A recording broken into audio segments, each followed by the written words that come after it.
Saint Martin দখলকারীদের বিরুদ্ধে জোরালো বার্তা দিয়েছি।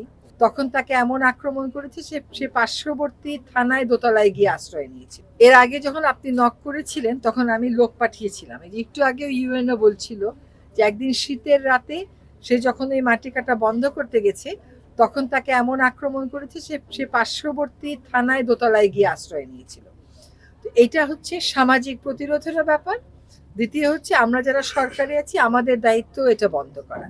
যদি আপনি আমাকে কেন ফোন করেছিলেন আমি জানি না, আমি তো ভূমি মন্ত্রণালয়ের দায়িত্বে নেই, কিন্তু তারপরে আমি লোক পাঠিয়েছিলাম এবং এগুলো বন্ধ হতে হবে। কারণ আপনি অলরেডি কিন্তু আমরা গড় এলাকার বৈশিষ্ট্য অনেকটাই হারিয়ে ফেলেছি।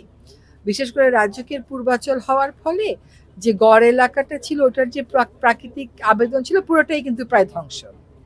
যেটুকুন আছে সেগুলো যদি আমরা মাটি কেটে নিয়ে সিলেটে পাঠাই ওখান থেকে সিলিকা উদ্ধার করার জন্য বা ইটভাটাই দিই, এটা তো কোনো কাজের কথা হলো না। সেই জন্য আমরা কিন্তু ক্যাবিনেট পর্যায় থেকে সকল ডিসির সাথে মিটিং করেছি।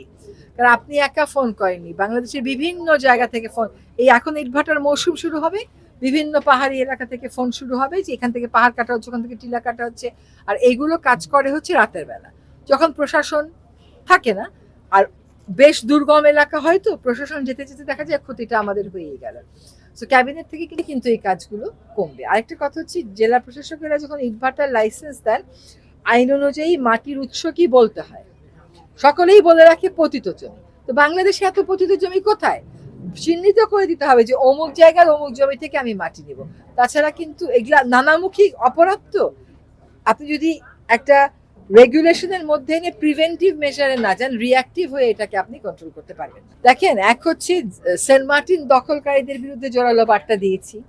পলিথিনের বিরুদ্ধে নিয়মিত অভিযান হচ্ছে। এখন তো সুপার মার্কেটে আপনি আর পলিথিন পাবেন না।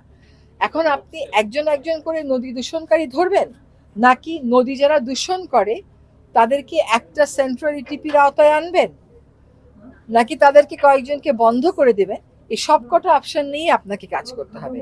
4 জন ম্যাজিস্ট্রেট নিয়ে যতটুকুন করা যায় করে যাচ্ছি। আমি ঢাকা শহরের 4টা নদী নিয়ে বিশ্ব ব্যাংকের সাথে কথা বলে যে প্রকল্পটা চূড়ান্ত করে ফেলেছি, আশা করি ইনশাআল্লাহ ডিসেম্বরে পাস হয়ে যাবে। সেই প্রকল্পে কিন্তু ডিপার্টমেন্ট অফ এনভায়রনমেন্টের জন্য একটা আলাদা টাকার বরাদ্দ রাখা হয়েছে, জনবলেরও ব্যবস্থা রাখা হয়েছে, যন্ত্রপাতিরও ব্যবস্থা রাখা হয়েছে, যাতে তারা নজরদারিটা বাড়াতে পারে। কিন্তু এটা হচ্ছে আমাদের নজরদারি বাড়ানোর পাশাপাশি শিল্প মালিকদেরও দায়িত্ব নিতে হবে। আর কেবল শিল্প দূষণ বললে তো হবে না। আমরা তো এখনো একটা পয়ঃবর্জ্য ব্যবস্থাপনা গড়ে তুলতে পারি নাই, কঠিন বর্জ্য ব্যবস্থাপনা গড়ে তুলতে পারি নাই।